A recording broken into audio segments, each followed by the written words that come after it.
For tens of thousands of years, the Darug and Eora people, the indigenous owners of the area now known as Mason Park Wetland, fished and gathered food in the area. Mason Park and Mason Park Wetland are located just 15 kilometres west of Sydney's CBD.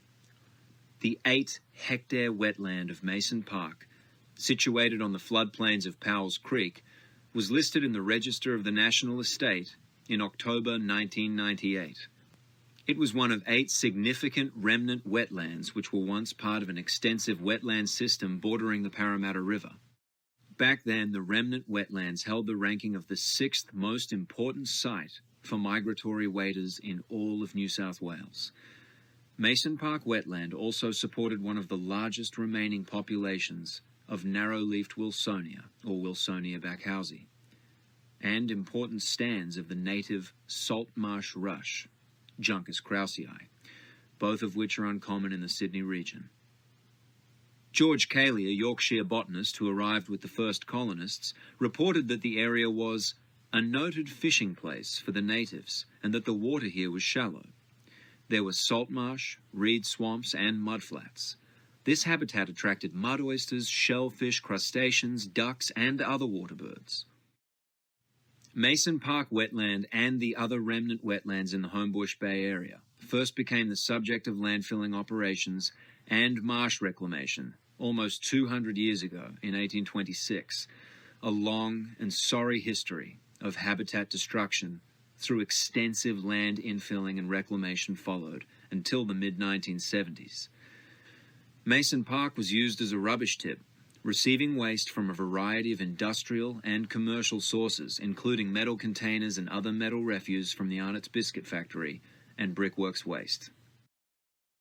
For the last 200 years, Mason Park wetlands hydrology has been significantly altered through land reclamation, as well as by changing stormwater inflows and reducing the tidal influence from the Parramatta River. In 1934, a concrete channel known as Saleyard Stormwater Channel was built to assist in the disposal of water from the Homebush cattle sales yards, which is now the site of Sydney's Flemington markets. The channel was cut right through the middle of Mason Park wetlands and emptied into Powell's Creek, which was also canalised that same year. Powell's Creek empties into Homebush Bay, part of the Parramatta River. The area to the north of Saleyards Creek is now known as Bressington Park, while the southern half is now Mason Park playing fields and the remnant Mason Park wetland. Since the 1970s, Strathfield Council has managed the site for its biodiversity, recreational, and historical values. Over the past 2 to 3 decades, there has been a significant decline in the total number of shorebirds, as well as in the number of shorebird species at Mason Park Wetland. Surveys recorded in eBird by individual birders and in scientific reports conducted by ecologists contracted by Strathfield Council document a population decline not reflected at other sites in the area or across the country. Flocks of 75 Pacific golden plovers, 250 sharp-tailed sandpipers, 150 redneck stints, and 100 curlew sandpipers have completely disappeared, as have greenshank, marsh sandpipers, and the only occasionally recorded trans-Pacific migrant from the USA, the pectoral sandpiper. There was just one intercontinental migratory shorebird, a solitary Latham's snipe, recorded here in 2020, despite monthly surveys by volunteers from BirdLife Australia. So, what has happened to make the Mason Park wetland an unsuitable habitat for intercontinental migratory shorebirds? One of the major issues has been a proliferation of mangroves throughout the wetland. This little patch has been my backyard for a whole lot of my life. So I've lived nearby in Concord West, just across the creek here. I went to school in a local area, and I've been watching birds here for a long, long time, as you might imagine, not being young. And this has always been a fabulous spot for birds here at Mason Park, a really important spot in particular for migratory shorebirds. A lot of old birders will remember coming here, and this was the place where you came to see sharp-tailed sandpipers, curlew sandpipers, and the occasional other bird like a curlew or really the godwits here. And the godwits, this wasn't their patch, but the little sandpipers in particular, that's what you'd see here. So behind me, the shallow mudflats was where these migratory birds would come in our summer when they're here, retreating from the north, and they'd fatten up. They're getting fattened up and feeding on all the little gribblies, little invertebrates in the mud that would fuel them up for their long journey to the north. So I'm talking about probably up till about 10, 15 years ago, when all of these birds, not just here, but all over, started to decline rapidly. There have always been mangroves here around the edges in particular, because this is part of the extension of the Sydney Olympic Park, the Bicentennial Park mangroves, which in fact is the largest mangrove forest left in Sydney Harbour, has been since '88. Mangroves dispersed by their seeds on the tide, in and out of the tide. So even though this wetland is fed, if you like, tidally from the little creek that I'm looking at here, Powell's Creek, which has been channelized for a long time but is still tidal. So there've always been a row of larger mangroves in the background and little seedlings coming in on the channel here that lets the water in and out with the tide, bringing those little fruits which grow into the seedlings. If the seedlings take over, as they are doing just behind me, you're using your mudflat. You're losing, your mudflats and so on, which is where the little birds need to feed, on the mudflats, not the mangroves. Elizabeth Dark first came to Mason Park 10 years ago, when a saltwater wetland that had been proposed for Sydney's inner west generated a lot of community concern.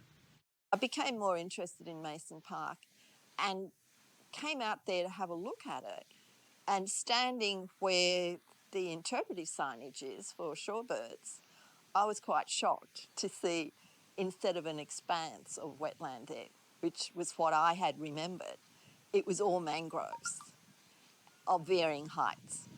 And I realised that it wasn't actually good shorebird habitat anymore. And I had remembered seeing sharp-tailed sandpipers in the wetland in the past. I can't remember what other species I might have seen there, but I do remember those. And they're not currently found there. They're nearby, though, in the Sydney Olympic Park wetlands. So there's no reason that they wouldn't come back to Mason Park if it was restored to better quality shorebird habitat. From August to November in 2020, Elizabeth Dark coordinated 6 working bees attended by between 10 and 16 BirdLife Australia volunteers and supervised by 2 Strathfield Council workers. Under a licence from Fisheries and the New South Wales Department of Primary Industry, the volunteers used handsaws, secateurs, and their gloved hands to remove many thousands of juvenile mangroves and seedlings from the central third of the wetland, clearing areas of open water and small islands for shorebird habitat. So last year I negotiated with Strathfield Council for BirdLife to be able to run volunteer sessions there, starting to get rid of the mangroves. And they came on board pretty well. And my push to them coincided with the fact that they've recently had a conservation plan for bushland in Strathfield Council for the next 20 years. So it's from 2020 to 2030. And I saw that on their website, and it mentioned Mason Park as one of their top priority projects, which meant work to be done last year. And I thought, well, someone in council has recognised its importance, so that will help us convince them that we can help with that. So they were very happy to work to have us come, but there are a whole lot of logistical issues to resolve. And so last year we started work in, I think, September, and over September, October, November, ran 2 sessions a month and they were attended by, on average, I think 12 volunteers plus 2 council supervisors on a Saturday morning, and it was just quite incredible how much work we were able to get done in that time. It was very strenuous and mucky, but I think people quite enjoyed that in a way. Council then obtained a grant from Greater Sydney Local Land Services to hire a specialist contractor to clear the thriving young mangrove forest that had formed in deeper waters at the northern end of the wetland near the weir to Powell's Creek. This was completed in a 2-stage process in June 2021. Internationally renowned shorebird specialist Phil Straw visited Mason Park after volunteers had cleared the central third. Oh dear, I can see mangroves are even growing up that end, and there were never any up there before. So they come in with the propagules, as you know, come in with the tidal flows, settle out and they pop up. And as I said before, if all you need is one mangrove growing in a wetland, it will shed thousands of seeds and over time it will become a mangrove forest. So we've got big issues there. Now that the wetland has been largely cleared of mangroves, except for the patch at the western side, BirdLife volunteers will next clear mangroves at the southern end in August 2021. Strathfield Council must then monitor mangrove seedling growth. The seedlings and juvenile mangroves should be removed at least once a year, and outside of bird breeding season. BirdLife Southern New South Wales volunteers are keen to do this ongoing work, in accordance with Strathfield Council's Biodiversity Conservation Strategy and Action Plan, 2020 to 2030. Phil Straw sees other issues with the flora in Mason Park wetlands. You talked before, I don't think we're on camera, about the casuarinas across the other side. Now, that's the last thing you'd do on the shores of shorebird habitat, because we've got some casuarinas there and some over there, and they act like a wall. And shorebirds don't like to be boxed in, they like to be able to have a clear view of potential predators. I'm glad to see there's still some remnants of the where the Wilsonia backhausia grew here. There's some over near the fence there, and there's some just down here. It's still hanging on, and I presume that's why this boardwalk's elevated and not concrete like the part you're standing on, to allow movement of water. And I think a drain through this Alcom station here used to allow fresh water to come through there, because I think it prefers fresh water. But I see it's still hanging on. It's not as big and impressive as it used to be. And there's been a lot of other sort of vegetation that's growing up here, which is not really conducive to the wetland at all. So I presume that's just come naturally. There is also a well-documented global pattern of rapid decline in the populations of intercontinental migratory shorebirds, especially for those using the East Asian Australasian flyway. There's a global pattern of decline in the numbers and the range of species. The species richness we call that of birds coming back to Australia along the East Asian Australasian flyway, between places like Japan, China, and of course Russia, and the Arctic Circle back down, funneling down the east and west coasts of Australia. We found this is a national and international trend. It's linked to the loss of critical habitat along that flyway, the draining of wetlands for industry and housing, etc., in places like Thailand, Vietnam. Now, places where these birds need to stop over and refuel. And bear in mind, they're travelling 8 to 10 to 11,000 kilometres to make these journeys, effectively twice a year, really. In September, October, on the way to us in the non-breeding southern time, and then back for the breeding winter, but the northern summer in March. So that's one set of processes that are happening: habitat loss, fragmentation, threats, removal of key stopover habitat, and including issues back on their breeding grounds, but particularly those flyway issues. In Australia, at a level down to a more local scene, Botany Bay has remained as, in the case of Sydney, Botany Bay has remained as one of the few strongholds for intercontinental migratory waders or shorebirds, long-distance shorebirds, and even those populations have declined. Towra Point remains quite strong. A lot of people have studied shorebirds in that area over a long time. And also in Parramatta River estuary, there's been a real falling away of species diversity and number. And talking with the BirdLife people, a few more bar-tailed godwits, which is a very long-distance migratory bird, were found in the city of Canada Bay in the Hen and Chicken Bay area, and I've surveyed it there in the past as well. But we did not get one godwit at Mason Park Wetland.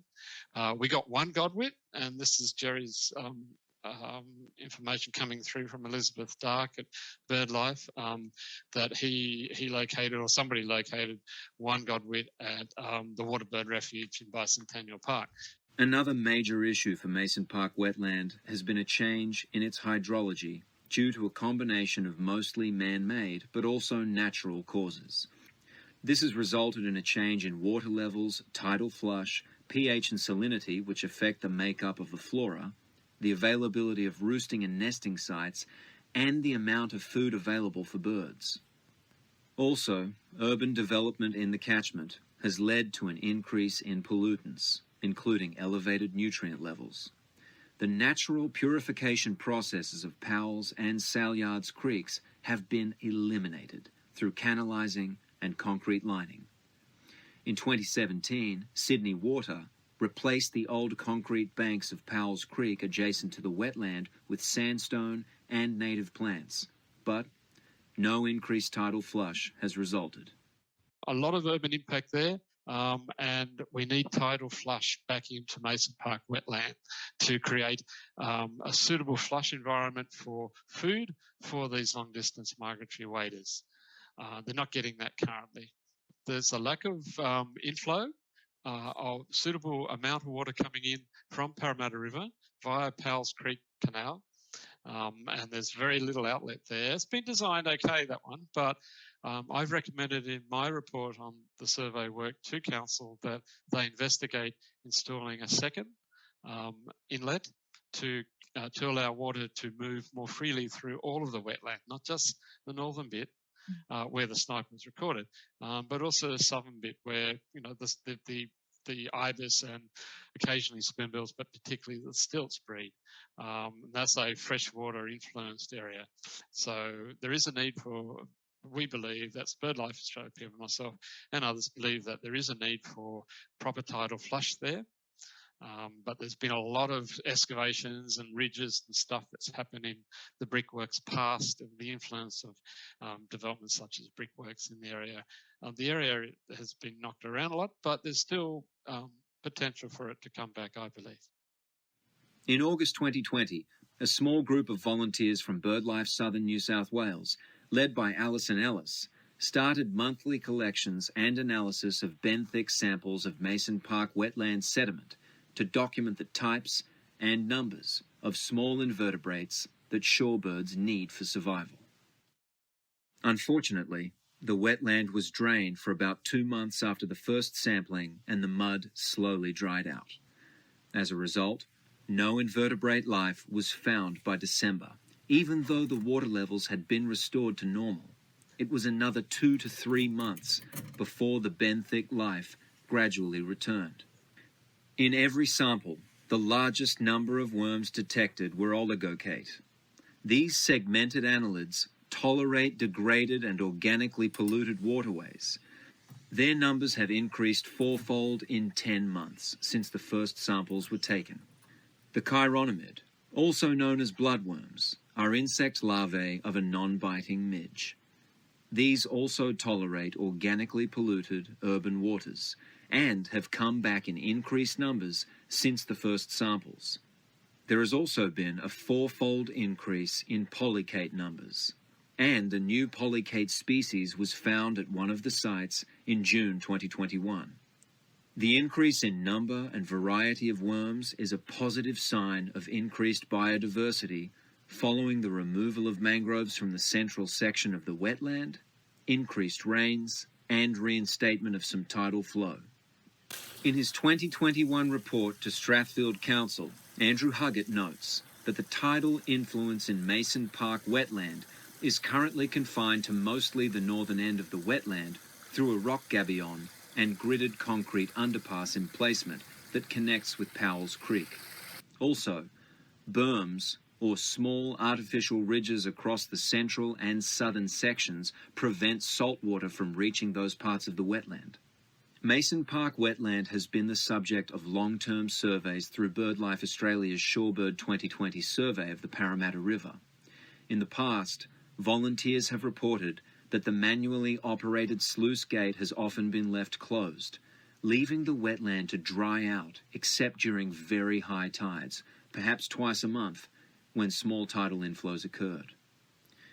Huggett has recommended that Council rectify the hydrology by creating a southern tidal access point to Powell's Creek, and by increasing the size of the northern access point using automatic solar-powered tidal gates similar to those used in the nearby Waterbird Refuge site at Sydney Olympic Park. What still needs to be done to return the wetland to its previous status as a healthy habitat for shorebirds?